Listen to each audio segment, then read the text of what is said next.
मौनी बाबा एक महान तपस्वी थे जो विंध्याचल में मां विंध्यवासिनी के पास गुफा में रहकर गायत्री साधना करते थे। उन्होंने 4 वर्षों तक मौन व्रत धारण किया था और अत्यंत सादगीपूर्ण जीवन जीते थे। उनके तप और साधना के प्रभाव से उनके पास अनेक सिद्धियां थीं और दूर दूर से लोग उनकी कृपा पाने आते थे। उसी राज्य का एक राजा और रानी निसंतान थे। अनेक प्रयासों के बाद भी जब उन्हें संतान प्राप्त नहीं हुई तो रानी ने बाबा के पास जाने का निश्चय किया।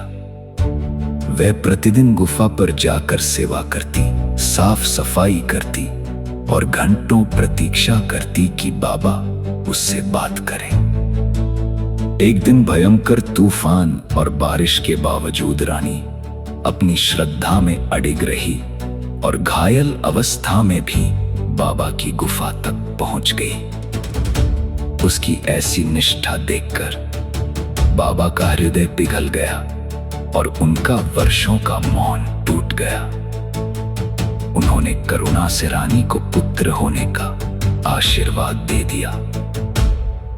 बाद में ध्यान में बाबा को ज्ञात हुआ कि रानी के भाग्य में संतान नहीं है। तब अपने आशीर्वाद को सत्य करने के लिए उन्होंने स्वयं प्राण त्याग दिए और रानी के गर्भ से जन्म लेने का संकल्प किया।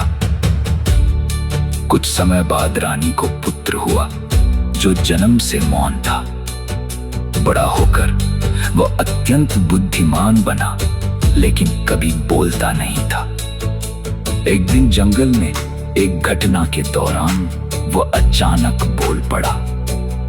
तब उसने सबको बताया कि वह पिछले जन्म में वही मौनी बाबा था जिसने रानी की इच्छा पूरी करने के लिए पुनर्जन्म लिया।